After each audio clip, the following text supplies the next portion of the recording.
Coucou, assalamu alaikum, comme vous le constatez, je suis à Mamou, mais là je viens faire une grosse surprise à notre partenaire meilleur,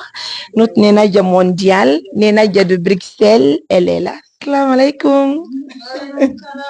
Yaram Nenadia.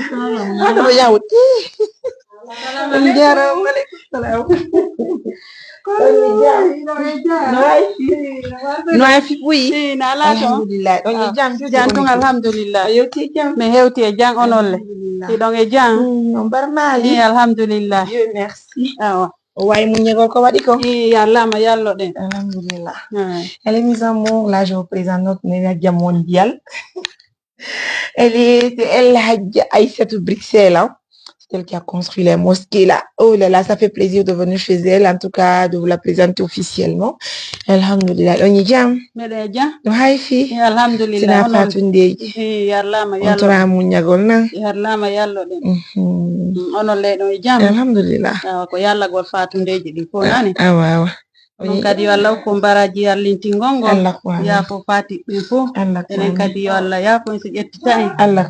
yo Allah taw ko naata be aljanna yo Allah wadu barke men wada barke golleji men di jabana en ko horu den ko juulu den ko be sadakaji di fo amin amin woni jam bede ja alhamdulillah alhamdulillah Dieu merci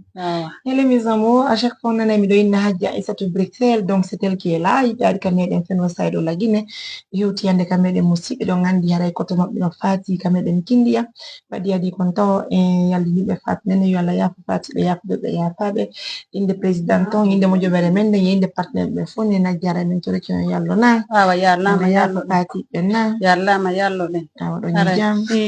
alhamdulillah aray ko kotirawo an yumma goto ni ko feƴƴini e ɓiɗɗo koto an kadi fa an yumma goto waɗi accident e sa'i goto ɓe fo ɓe feƴƴini haray ko yallagol haray onon kadi min torike on yallagol haray mi weltike sena mon on ɗo déplacement on argol hirodire en Fatou Ndende yo Allah yoɓon ko ɓuri moƴƴude joddi yo Allah waɗu barke e groupe on fof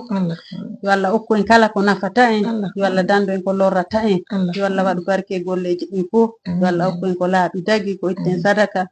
walla yiɗi yarli aray vraiment meɗen weltani on moƴƴa wona seeɗa haray meɗen weltani équipe on kadi fof e partenaire ɓe ɓen fof kala ko woni kon wadde ko Allah mari joddi en torki Allah subhanahu wa taala yo Allah yoɓu e sa'i ka tawata kadi ɗen hatunji ni joddi Allah moƴƴini musidɓe haray no andi ɗo noon feno sayɗo eɗen kam eɗen Mamou haray ɗe wonde hajji en ɗo alhamdulillah rabbil alamina Allah wulano subhanahu wa taala ono weltana ko fota wona seeɗa yiɗen weltanaɓe kadi ko murade moƴƴuru ko annitingo julɓe Allah ɓen fof tuma wotuma noon meɗen holla fi hajji en wontiɓe kam eɗen Bruxelles musidɓe haray meɗen weltani yo moƴƴa meɗen jarni on haray hajji en e yayi noon daren jamije ɗen ka si Allah jaɓi en daranti ñasira ko ngani ko noon darni jami o nasira ko awa haray tigi on ko wiyete Mariam en weltanike neniraɓe no wakkili moƴƴa no gasa hande buyɗo yi'ay yeeso an ɗo kono no woodi neniraɓe ɗuuɗo wakkiliɓe wonɓe ittude sadakaji woɓɓe to de yiɗa hayyo inde mum wowle haray miɗo weltanoɓe moƴƴa par ce que meɗen mari groupe wona hay WhatsApp ko woni si goɗɗum memminike hay sa noddi téléphone ma o tiyi vidéo hunko ɓahara koti ko sabu Allah woni waɗirde o haɓɓotako forcede o haɓɓetake yeetede donc ɓe mari neniraɓe buy wallahi ko neniraɓe moƴƴuɓe yiɗuɓe waɗugol sabu Allah donc haray noon min ɗo yimɓe buy hara no andilan kono meɗen mari groupe neniraɓe wakkiliɓe ko woni hadde mi wola inde maɓɓe par ce que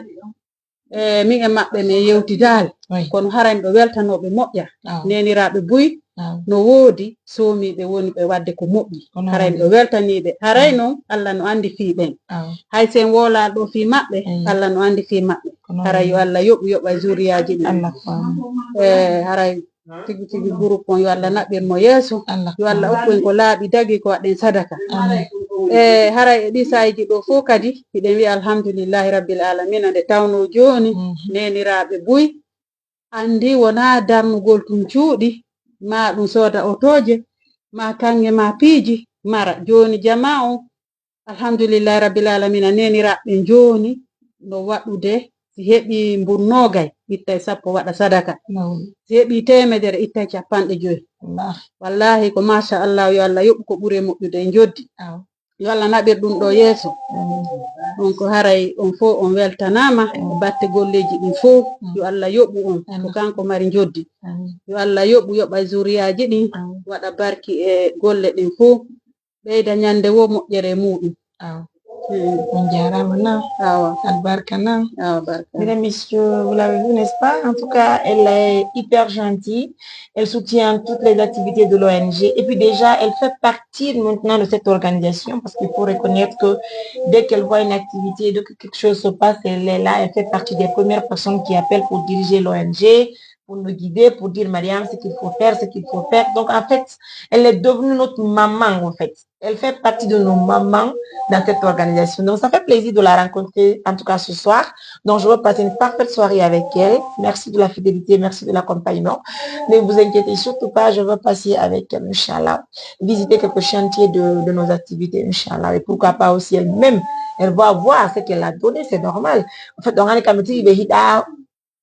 jamaji ɗin anduɓe kamɓe woni wadde ɗiɗo piiji ko noon tini minen kadi fi sembingol moƴo bereren holla cuɓɓi Allah ɓe haray ko himɓe tigi tigi woni wadde ɗiɗo piiji sabu amen si ɓe ari min humpodiri ko ma min holla honɓe min andinan ko ɓe woni kaariɓe ɓay ñande ɓe o nana meɗen holla franchement Hadji sans vous mentir il y a une tante wonɓe Canada ɓay min ni e hajjaygoy ɓe doit arde fi Fatou Nenen ɓay ɗon hani koto ɓe no feƴƴi ɓe ni woyi ɓe hajjaɓe hiɗuɓe ma min exactement min ni ɓen ɓe doit arde donc c'est normal. Donc, c'est elle qui est là. Je vous la présente officiellement. Donc, aujourd'hui, je suis bébé gâté. Je passe la nuit avec elle. On va parler, on va... Inchallah. Gasi e weltanike mi kadi no mari patron ɓe to neniraɓe ɓen no andi ko mbo woni ɓe mi yiwrike ɓe moƴƴa mi wolata noon ɗo inde maɓɓe probléme kamɓe kadi ko kamɓe woni patron ngal probléme miɗo yiwroɓe moƴƴa wawa hayya mi weltaniki on na albarka na lawol soñanoki moƴƴa en soñjaki vraiment on accueilli lan ɗo moƴƴa on ardi ɗo e groupe on neldi men ñameteji vraiment mi weltanike on taw déplacement on tun taw arugol min no may on ari ɗo joni fiyo mi andi ko min handago golle woni jon tumi wawi lan def wawi defugol hay la wawi defugol foññe la wawi defugol dappa donc yaade kam hakiti maɗa achaji ɗin jango defen jango ne sellaji joni may mi yaram defanam surtina foññe kon fiyon andu na wawi defugol moƴƴa wawa sellaji gasa loppotako oyo merci à vous tous mes amours prenez bien soin de vous.